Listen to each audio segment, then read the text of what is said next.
Most people try to improve balance by standing still and hoping not to wobble. But balance is not a pose.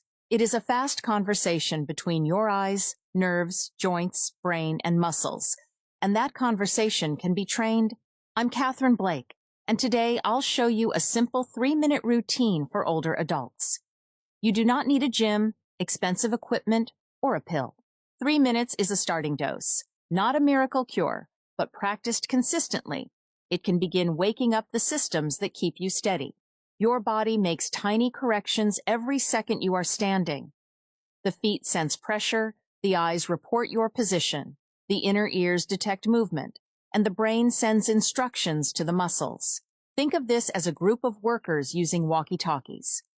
When the signals become slow or the muscles stop responding quickly, the body has less time to prevent a fall. Consider a woman named Helen, age 72. She walked around her neighborhood several times a week, yet she felt unsteady when turning in the kitchen or stepping off a curb. She assumed this was simply part of getting older.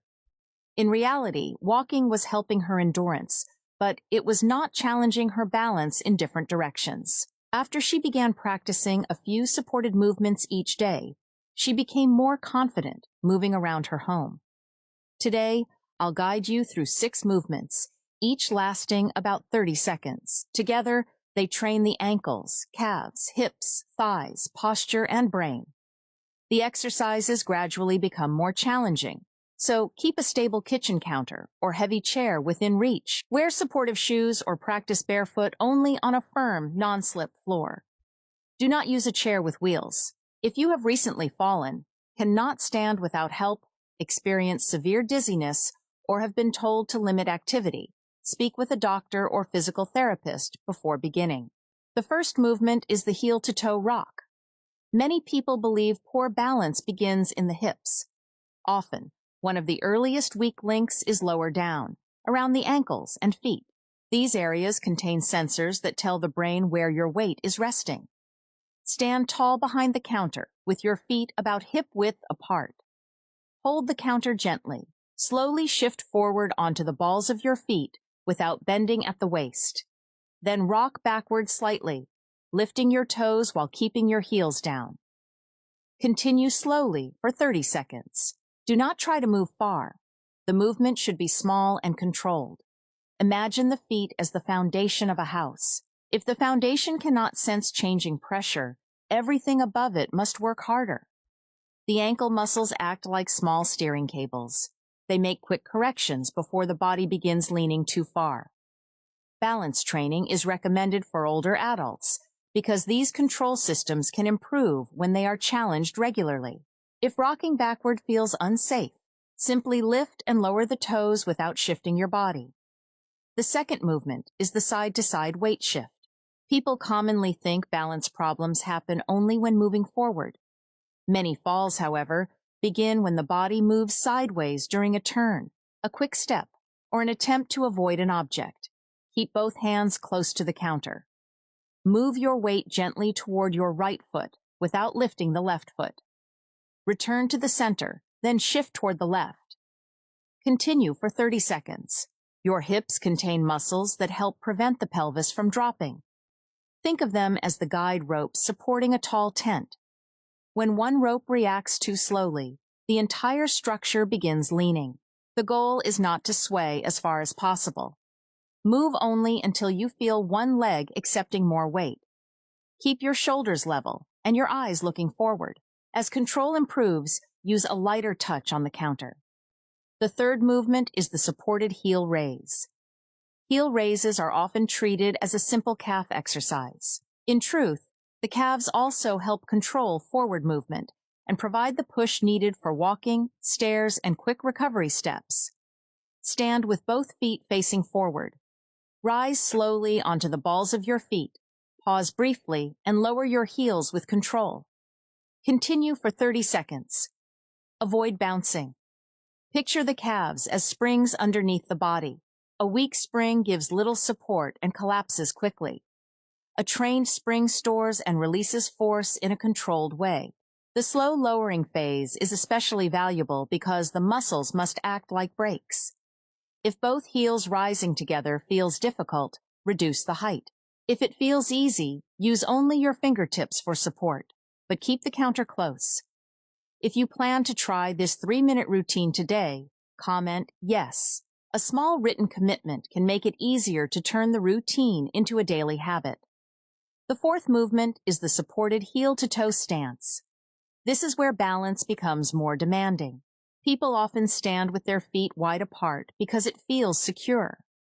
That is useful when resting, but everyday life frequently places the feet in a narrower position, especially when walking through a doorway or changing direction. Place one foot slightly in front of the other, as though your feet are standing on two nearby railway tracks. Do not place them on one perfectly straight line. Hold the counter and remain in this position for 15 seconds. Then change which foot is in front and hold for another 15 seconds. Your base of support works like the legs of a table. A wide table is difficult to tip. As the base becomes narrower, the nervous system must make faster and more accurate corrections. Keep most of your weight between both feet. Look at one fixed object ahead, rather than looking down. If you feel too unsteady, increase the space between your feet. Progress comes from reducing support gradually, not from risking a fall. The fifth movement is supported marching. People may assume marching is only for warming up. It actually trains one of the most important moments in walking. The brief period when one foot leaves the floor and the other leg must support the body. Hold the counter and lift one knee a few inches. Lower it slowly, then lift the other knee. Continue alternating for 30 seconds. Keep your body tall and avoid leaning toward the supporting side. The brain and muscles must coordinate like a traffic control system. One leg becomes stable, while the other is given permission to move. If the timing is late, the step may become short, hurried, or unsteady. Research and public health guidance support combining balance work with strength and walking activities, rather than relying on only one type of movement. The Physical Activity Guidelines for Americans recommend multi-component activity for older adults, including balance, aerobic, and muscle-strengthening exercise. Lift each foot only as high as you can control. If marching is too difficult, practice lifting one heel at a time while the toes remain on the floor. The sixth movement is the slow chair rise. Many people think balance belongs only to the feet and inner ears, but weak thighs and hips can make the body unstable before a person is fully standing. A chair rise trains the muscles needed to move from sitting into a safe upright position. Place a firm chair behind you. Sit near the front, with your feet slightly behind your knees. Lean forward from the hips, press through both feet, and stand. Pause, then take 2 or 3 seconds to sit down again. Complete as many controlled repetitions as you can in 30 seconds. Use your hands on the chair or counter if necessary. There is no prize for standing without support.